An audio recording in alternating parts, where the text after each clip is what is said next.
everybody, it's JoJo here, and in this week's video I want us to talk about how school can be really tough.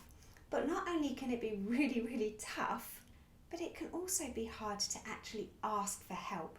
So in this video I want us to explore ways that you can actually ask for help, and whether that's with a teacher, whether that's with a learning support assistant or a learning mentor at school, or it may even be an adult within your life. With school, it's tricky. Not only do you have to get up, you have to get in your uniform, you have to go to school, you have to socialise and be with your friends, which sometimes just can't be bothered. So with that, it's just tricky being at school, as well as the work that we need to do, and maybe you might feel the pressure to actually do well at school too.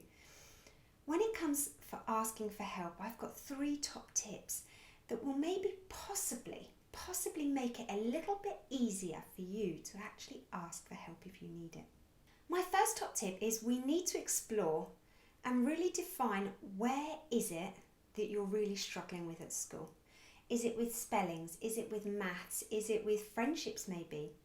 It's only when you can really explore where it is that you're struggling is actually about building your self-awareness. Now, your self-awareness is just about being more aware of what you're thinking and what you're feeling, and with our feelings, they're all over in our body.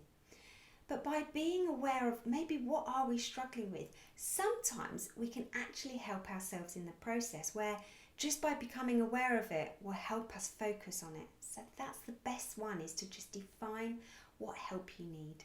My second top tip is we need to be open to get the help. It's all very well us going to a teacher and asking for help, but we have got to be prepared for them to say, well, you're not doing this and you're not doing that. Because sometimes that will just make us think, oh, I'm not even going to bother.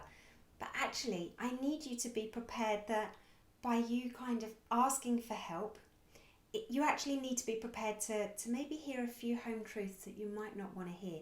But remember this, teachers want you to do well. Your teacher wants you to do well, and it's their job to help you as much as they can do. So it's about you being honest with them, and then they'll be able to be honest with you. And my final top tip is just practice.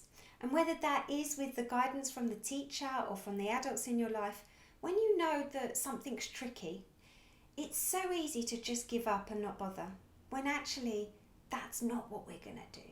We're going to show that resilience, and we're going to keep trying.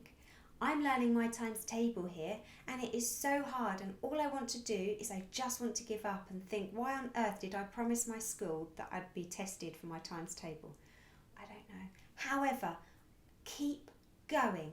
And with that, you're only ever going to get better at your handwriting, at your spellings, with your maths, with your sports, whatever it is, if you carry on practicing. And the thing there is, it's all down to you thinking about your future self.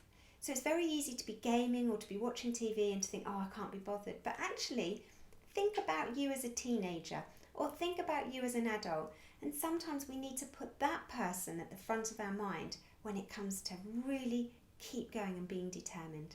There you have it. Listen, remember, never be afraid to ask for help.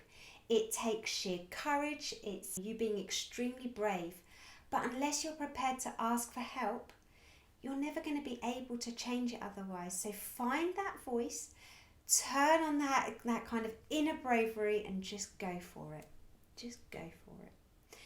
Look after yourselves, stay awesome, and I'll see you next week. Bye, everybody.